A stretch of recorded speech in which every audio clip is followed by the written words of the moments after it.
નમસ્કાર પ્રોપર્ટી ગુરુમાં આપનું સ્વાગત છે। આજે જીએસટી સ્પેશિયલ લઈને આવી છું અને આજે પ્રોપર્ટીમાં જીએસટી કઈ રીતે તમને અમલી બનશે, કઈ રીતે તમને જીએસટી માટેના દર નક્કી થયા છે એ આપવા પડશે, એના પર ચર્ચા કરવા હાજર છે ઉન્નત શાહ।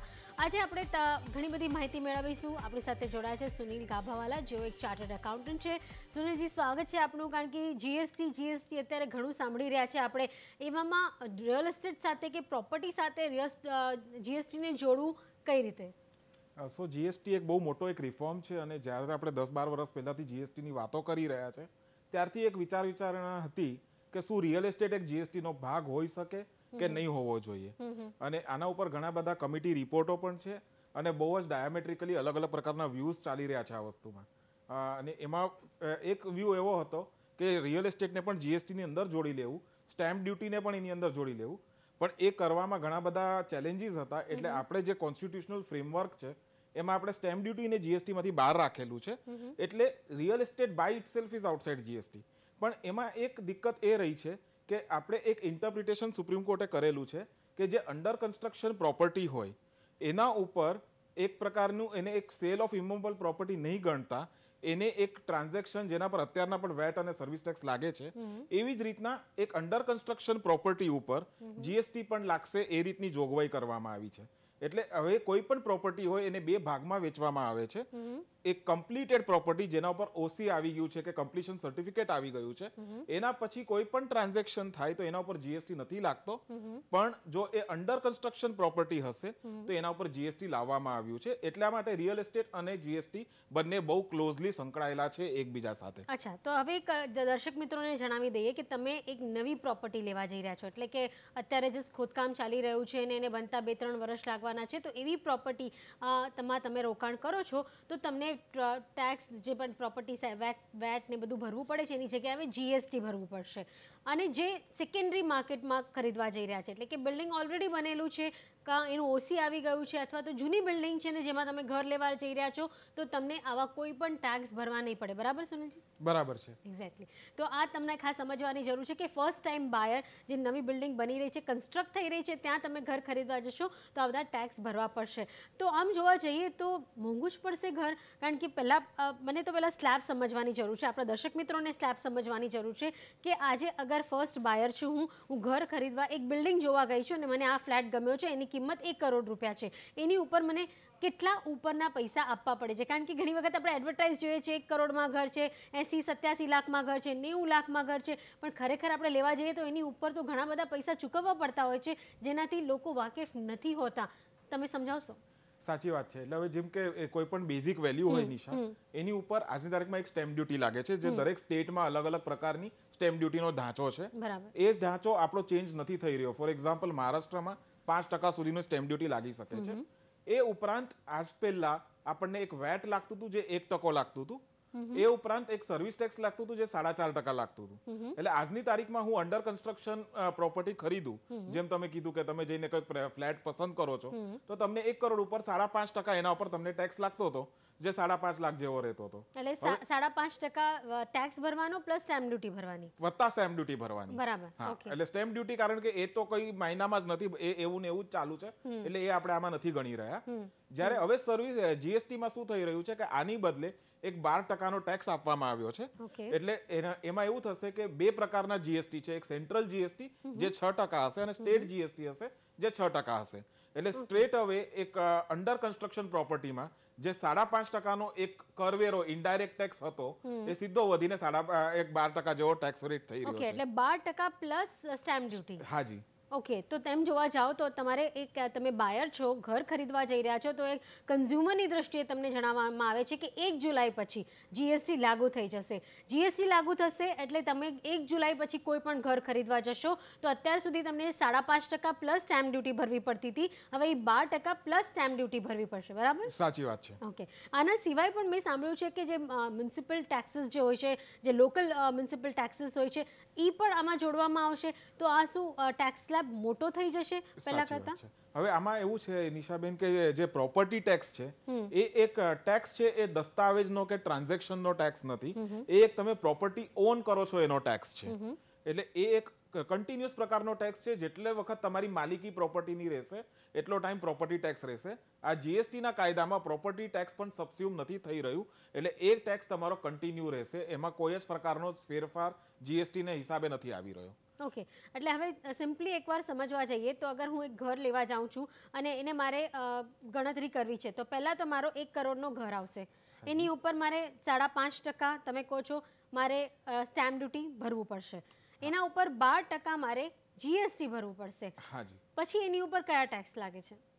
એના પછી એક રજિસ્ટ્રેશન ચાર્જ હોય છે, જે પાછું હરેક જગ્યાએ થોડું અલગ હોય છે. ઓકે. એક રજિસ્ટ્રેશન ફી હોય છે, જે લોકો આપણે દસ્તાવેજ રજીસ્ટર કરીએ તો એની જે રજિસ્ટ્રાર ઓથોરિટી હોય છે એક રજિસ્ટ્રેશન ફી લગાડે છે.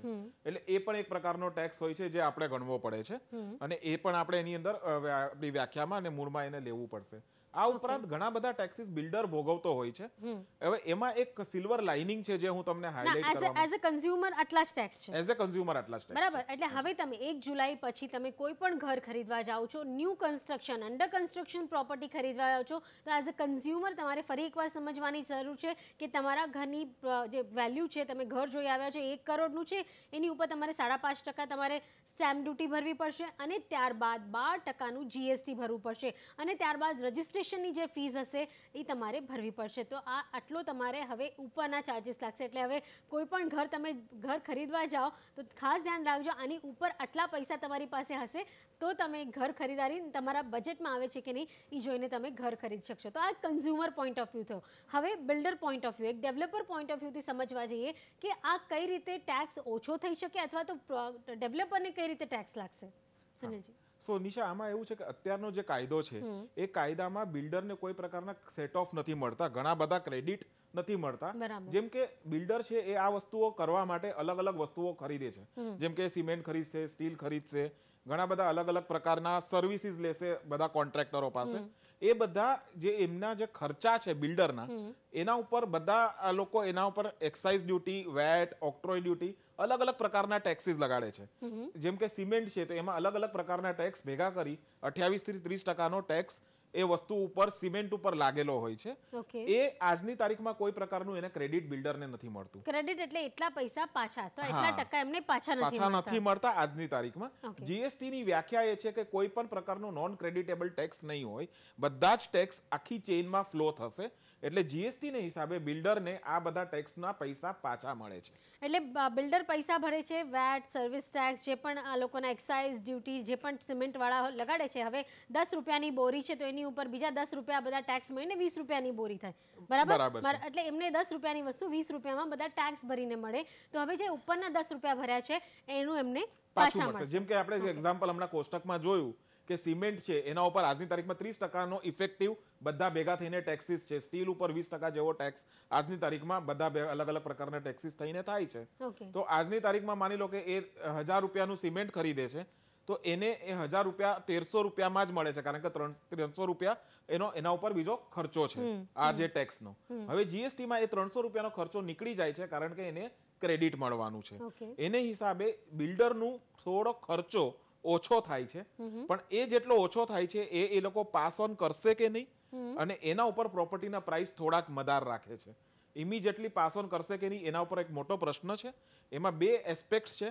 પહેલું તો સરકારે એમ કીધું છે કે કોઈ પણ બિઝનેસે કોઈ પણ પ્રકારનો બેનિફિટ મળે એ બેનિફિટ કમ્પલસરી કન્ઝ્યુમરને પાસ ઓન કરવાનો છે. એને એક એન્ટી પ્રોફિટિયરિંગ મેજર કહેવામાં આવ્યું છે. એટલે બિલ્ડર કાયદાકીય રીતે આ બેનિફિટ પાસ ઓન કરવા બંધાયેલો છે.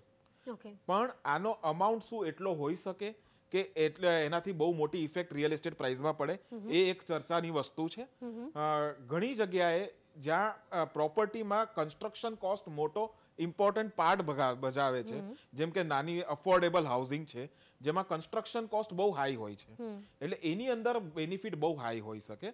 પણ જો પ્રીમિયમ પ્રોપર્ટી હોય તો પ્રીમિયમ પ્રોપર્ટીમાં કન્સ્ટ્રક્શન કોસ્ટ બહુ ઓછો હોય છે as compare to the land value, અને લેન્ડ ઉપર આમ પણ આજની તારીખમાં પણ કોઈ ટેક્સ નથી, ફ્યુચરમાં પણ ટેક્સ નથી.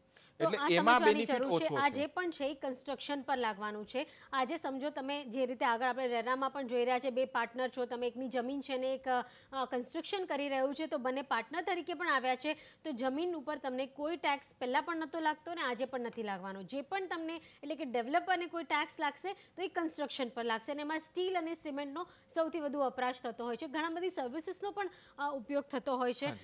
પણ શું ખરેખર આટલા બધા ટેક્સીસ પાસ ઓન કરવાથી શું ફરક પડશે?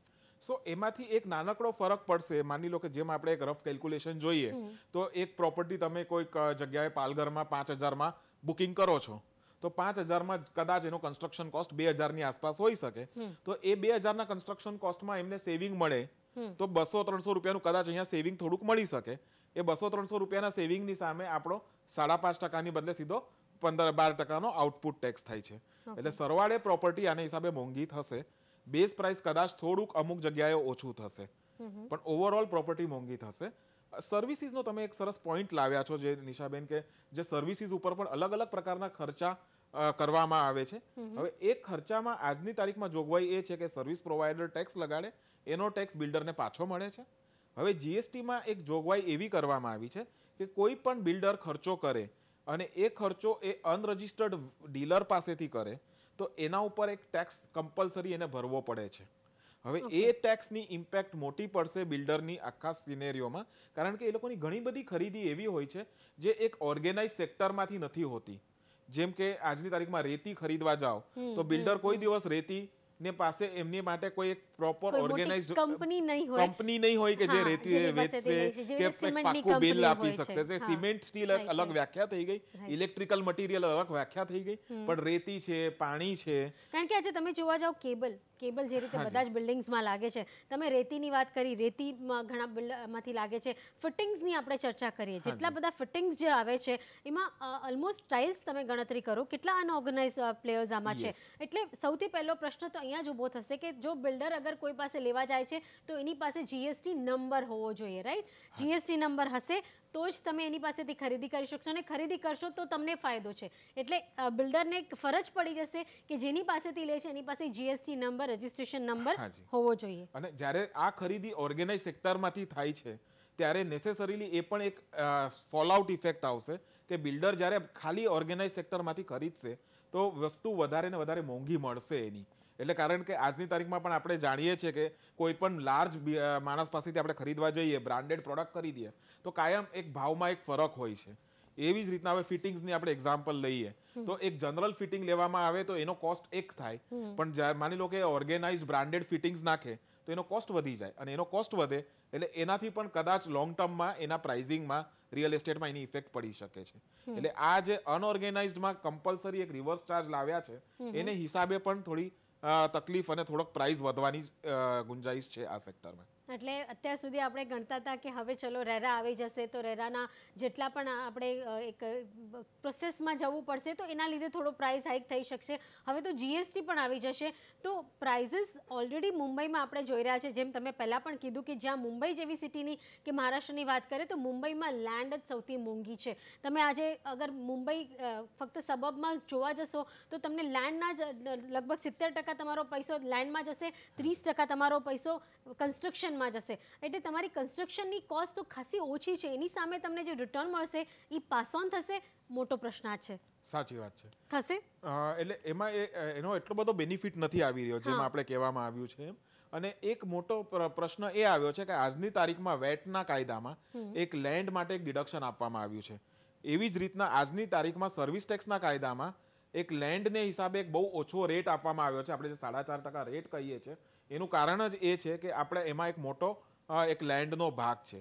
જીએસટીમાં આ લેન્ડની એટલું ઇમ્પોર્ટન્સ એ લોકોએ ઓછું આપ્યું છે, અને ઇનડાયરેક્ટલી ક્યાંક એવું થઈ રહ્યું છે કે લેન્ડની જે વેલ્યુ છે એના ઉપર જ ઇનડાયરેક્ટલી આપણે જીએસટી લઈ રહ્યા છીએ. એ એક મોટો એક પ્રશ્ન છે, કારણ કે આજની તારીખમાં જેમ આપણે કહીએ તો એક મધ્યમ વર્ગનું માણસ છે તો આખા લાઈફની એની મૂડી ભેગી કરી એક ઇન્વેસ્ટમેન્ટ મીડિયમ તરીકે એક ઘરને જુએ છે. હવે આ જીએસટી છે એકચ્યુઅલી એક કન્ઝમ્પશન ટેક્સ છે, એક ઇન્વેસ્ટમેન્ટનો ટેક્સ નથી. પણ આપણે જ્યારે આ ઇનડાયરેક્ટલી લેન્ડ ઉપર આપણે 12% લઈએ છીએ ત્યારે આપણે ઇનડાયરેક્ટલી આને એક ઇન્વેસ્ટમેન્ટ ઉપરનો ટેક્સ બનાવી દઈએ છીએ. એટલા માટે લોકો કદાચ એવું બને કે જગ્યા ખરીદવાને બદલે ભાડે લેવાનું વધારે પ્રિફર કરે કે renting is a better option.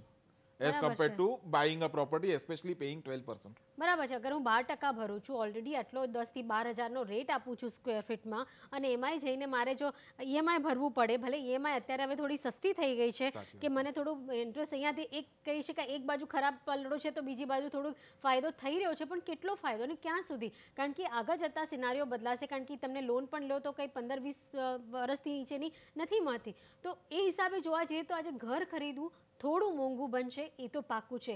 1 જુલાઈ પછી તમે જ્યાં પણ ઘર લેવા જશો તમને થોડા વધારે પૈસા આના માટે ચૂકવવા પડશે. જો તમે તમારા પોતાનું ઘર બનાવવા માંગો છો તો વેલ એન્ડ ગુડ, તમારે કોઈ વિચારવાની જરૂરત જ નથી. હા, પણ રેન્ટલમાં પણ શું આ બધા આનો ઇફેક્ટ થશે ખરો? એમાં કોઈ ટેક્સ ભરવાના આવશે ખરા? લકીલી એક વસ્તુ આપણને સારી કહેવામાં આવી છે કે જો રેઝિડેન્શિયલ પ્રોપર્ટી હોય અને એને ભાડે આપવામાં આવી હોય તો એના ઉપર કોઈ પ્રકારનું જીએસટી નહીં લાગુ પડે. એટલે એક સરસ કન્સેશન આપવામાં આવ્યું છે એના માટે. કોમર્શિયલ પ્રોપર્ટીના ભાડા ઉપર જીએસટી છે, રેઝિડેન્શિયલ પ્રોપર્ટીના ભાડા ઉપર કોઈ પ્રકારનું જીએસટી નથી. કારણ કે કમર્શિયલ પર તમે જોશો રીટ્સ આવવાનું છે, તો રીટ્સના કારણે એક ડેવલપરને ત્યાં પણ ફાયદો થશે, ત્યાંથી સારા રિટર્ન મળવાની શક્યતા છે. તો એટલા માટે કદાચ કમર્શિયલ પર નથી આપવામાં આવ્યો. પણ જો કોઈ ડેવલપર રેસિડેન્શિયલ પ્રોજેક્ટ બનાવે છે અને એને રેન્ટલ જ આપે છે, જેમ કે પહેલાં આપણે સાઉથ મુંબઈના બધા પ્રોજેક્ટ્સ જોતા હતા જે ખાસ કરીને રેન્ટલ માટે 1 BHK 1 રૂમ કિચન જે પણ રેન્ટ માટે બનાવાતા હતા, એવા પ્રોજેક્ટ બનાવે છે તો એમને છૂટ મળશે. એમને કોઈ પ્રકારનું જીએસટી નથી, કારણ કે રેઝિડેન્શિયલ રેન્ટ કાયમ સર્વિસ ટેક્સની પણ બહાર રહ્યું છે અને જીએસટીની પણ બહાર રાખવામાં આવ્યું છે. અને બહુ એક પોલિસી ડિસિઝન છે અને સાચું પોલિસી ડિસિઝન છે, કારણ કે તમે દરેક માણસના જે એકદમ લોઅર ક્લાસ હોય કે મિડલ ક્લાસ હોય એના રેન્ટ ઉપર પણ જો આપણે એક ટેક્સની એક્સપેક્ટેશન કરીએ તો રોટી કપડાં મકાન એ 3 બેઝિક નેસેસિટી છે લાઈફની. એટલા માટે આઈ થિંક એક બહુ સારું પગલું છે કે એ લોકોએ એમની ઈચ્છા બરાબર રાખી છે અને જીએસટી એના પર નથી લાગુ કર્યું. એટલે અગર આજે હું એક ડેવલપર છું અને હું એક મારી પાસે જગ્યા છે, એ તો મને એના પર કોઈ ટેક્સ નથી લાગવાનું, એના પર હું કન્સ્ટ્રક્શન કરીને એ ટોટલ રેન્ટલ પ્રોપર્ટી બનાવી દઉં છું તો મને એના પર કોઈ પણ જીએસટી નહીં ભરવું પડે અને મને એટલા ઓછા રેન્ટલમાં પણ ઘર મળી જશે. હાજી, રાઈટ. દિશા, ખાલી એક જ વસ્તુ કે આ આખી ફિલોસોફી ફક્ત રેઝિડેન્શિયલ પ્રોપર્ટી માટે લાગુ પડશે. કોમર્શિયલ પ્રોપર્ટી હશે તો ચોક્કસ બિલ્ડરે એના પર ટેક્સ ભરવો પડશે. બરાબર. એટલે એ ખાસ સ્પેસિફિક છે. તમે રહેણાંક જેવું બિલ્ડિંગ બનાવતા હો કે જે ખાલી રેસિડેન્શિયલ હોય, રહેવા માટે હોય, તો તમને કોઈ જીએસટી નહીં લાગે અને આ તમને એક રીતે ફાયદો પણ કરાવશે, કારણ કે તમને ક્યાંય જો આટલા પૈસા બચી જતા હોય તો બીજી બાજુ પણ જો આ રેસિડેન્શિયલ માટે સમજો રેન્ટ માટે પણ બનાવવામાં આવે તો આ બધા જે એમને મળવાના છે સિમેન્ટના કે સ્ટીલના પ્રાઇઝીસ કે ક્રેડિટ મળવાનું છે એ મળશે ખરું? ના, એ એક બહુ મોટો પ્રશ્ન છે અને એમાં ઘણા વર્ષોથી ડિફિકલ્ટી ચાલી રહી હતી. હવે નવા જીએસટી કાયદામાં એ લોકોએ જોગવાઈ કરી છે કે જો તમે ભાડે જગ્યા આપવાના હો તો એના માટે કેપિટલ કન્સ્ટ્રક્શન માટે તમે જે કાંઈ પણ ખર્ચો કરો એનું તમને ક્રેડિટ નહીં આપવામાં આવે. એટલે એમાં બિલ્ડરને ક્રેડિટ નથી મળવાનું અને એમને જો કોમર્શિયલ હોય તો ટેક્સ પણ ભરવાનો છે, રેઝિડેન્શિયલ હોય તો ટેક્સ નથી ભરવાનો. એટલે રેઝિડેન્શિયલમાં જ્યારે જીએસટી નથી પણ એમાં શું છે એક સેન્સ ઓફ ઓનરશિપ નથી આવતી. આજે શું હોય છે કે દરેક જણ જે ઘર વસાવે એને દરેક જણનું એક સપનું હોય છે કે મારું પોતાનું એક ઘર હોય. એટલે રેઝિડેન્શિયલમાં જ્યારે જીએસટીનો જોગવાઈ નથી એની થોડીક બેનિફિટ છે પણ એક બહુ મોટો ઇમોશનલ કનેક્ટ દરેક વ્યક્તિને હોય છે રેઝિડેન્શિયલ પ્રોપર્ટી છે જોડે, જે કદાચ એમાં સેટિસ્ફાય ના થઈ શકે. તો એક રીતે જીએસટી ને પ્રોપર્ટી સાથે કઈ રીતે મેળ ખાવામાં આવશે, કેટલું ટેક્સ લાગશે, મારા ખ્યાલથી સુનિલજી એકદમ ક્લેરિટી આવી ગઈ છે. અત્યાર સુધી કોઈ પોઈન્ટ્સ એવા રહી જતા હોય જે તો આપણે ક્લિયર કરવાના હોય? એક મોટો વસ્તુ આવી રહી છે કે જ્યારે આપણે આ એક વેટ અને સર્વિસ ટેક્સ રેજીમમાંથી જીએસટીમાં જઈ રહ્યા છે ત્યારે ઘણા લોકોએ અંડર કન્સ્ટ્રક્શન બુકિંગ પહેલેથી કરી કાઢ્યું હોય છે અને અમુક પૈસા ભરી દીધા હોય છે અને પ્રોપર્ટી અંડર કન્સ્ટ્રક્શન હોય છે. હવે એ લોકો માટે શું ઇફેક્ટ આવશે આની એ એક સમજવું પણ બહુ જરૂરી છે, કારણ કે આજે ઘણા બધા લોકો એવા છે જે લોકોએ પ્રોપર્ટીમાં ઇન્વેસ્ટ 6 મહિના પહેલા કરી દીધું હોય કે વર્ષ પહેલા કરી દીધું હોય પણ હજુ ચાવી નથી મળી, 30-40% પૈસા ભરી દીધા હોય અને બીજા ભરવાના બાકી હોય. હા, તો એ કેસમાં એક થોડીક દિક્કત એ આવી રહી છે કે ઘણી વખત કોઈ પણ એક જનરલ કન્ઝ્યુમર હોય છે, બધી જગ્યાએથી બધા સોર્સ ભેગા કરી એને જેટલું એને લોન મળે એટલી લોન લઈને ઈએમઆઈ નક્કી કરે છે અને બાકીનો પૈસો આપીને એક જગ્યા લઈ લે છે. જ્યારે એને જગ્યા એક આપણને સવાલ પણ આવ્યો છે અમદાવાદથી, તમે જોશો તો એમનું નામ હું તમને જણાવીશ, મુકુંદ મહેતા એમનું નામ છે. આપણને મેલ આવ્યો છે કે તેઓએ ઓલરેડી એક 2013માં બુક કરી દીધું છે, ત્યારે ઓલરેડી તેઓએ લગભગ ટેક્સ બધા સર્વિસ ટેક્સ બધી પેમેન્ટ કરી દીધી છે, ઓલમોસ્ટ 95% પૈસા ભરી દીધા છે આ પ્રોજેક્ટના, થોડું ઘણું હવે બાકી છે. તો એમને ડર છે શું 1 જુલાઈથી બાદ જ એમને પોઝિશન મળવાનું છે, 1 જુલાઈ બાદ, તો એમને જ્યારે પોઝિશન મળશે ત્યારે શું એમને ઉપરાંત બીજા પૈસા હજી પછી પણ ભરવાના આવશે? હા જી, તો આના માટે આ લોકોએ એક ટ્રાન્ઝિશન પ્રોવિઝન બનાવ્યો છે. હવે આમનો એક્ઝામ્પલ લઈએ મુકુંદભાઈનો, તો એમને ઓલરેડી બુકિંગ કરી દીધું છે, 95% પેમેન્ટ કરી દીધું છે અને 5% પેમેન્ટ બાકી છે. તો આ કેસમાં આપણને એમ કહેવામાં આવ્યું છે કે જે બાકીના 5% છે એના ઉપર એને જીએસટી ભરવું પડશે. જે 95% ઉપર એ ઓલરેડી વેટ સર્વિસ ટેક્સ ભરી ચૂક્યા છે એના ઉપર બીજી વાર એમને જીએસટી ભરવાની જરૂર નથી. ઓકે, એટલે એટલા માટે એ રીતના ડબલ ટેક્સ નથી થઈ રહ્યો કે વેટ પણ ભર્યું અને જીએસટી પણ ભર્યું. પણ આ જે 5% છે એમાં જીએસટીનો રેટ 12% છે, જ્યારે જે 95% એને ભર્યું એના પર એમનો રેટ હતો 5 થી 5.5%. એટલે એ રીતના એનો કોસ્ટ વધી રહ્યો છે. 95.5 કદાચ એટલી બધી તકલીફ ના પડે, પણ કદાચ કોકે 10% જ પહેલા ભર્યા હોય અને પહેલો ઇન્સ્ટોલમેન્ટ ભર્યો હોય અને એને 80% ભરવાના બાકી હોય, તો એમાં એનું જે બેંક લોન થી હોય તો ચલો મેં 30% ભરી દીધા છે અને 70% મારી બેંક લોન છે, તો પછી એમાં ટેક્સ લાગશે? હા, તો પણ એ 70% જેમ જેમ ભરવામાં આવશે એમ એના પર ટેક્સ લાગશે. હવે એ જ્યારે હું ટેક્સ ભરીશ ત્યારે મારું આખું ઈએમઆઈ નું કેલ્ક્યુલેશન હલી જશે, મારું આખું બજેટ હલી જશે. જરૂરી નથી કે બેંક ના બજેટમાં હોય. એ બેંકને આપણે ઈએમઆઈ માં કન્વર્ટ કરીને બેંક ઓલરેડી કન્વર્ટ કરશે ને પછી આપણે એટલા ભરવાના આવશે. એટલે એમાં દરેક બેંકના રેગ્યુલેશન્સ ઉપર જશે. દરેક બેંકનું એક એસેસમેન્ટ થતું હોય છે લેન્ડરનું, બોરોવરનું, અને એની એક લિમિટ બાંધવામાં આવતી હોય છે કે આની એલિજિબિલિટી લોનની આટલી છે. એટલે જો એની ઉપર આ રકમ જશે તો બેંક જલ્દી ફંડિંગ કરવા તૈયાર નહીં થાય આ પૈસાનું.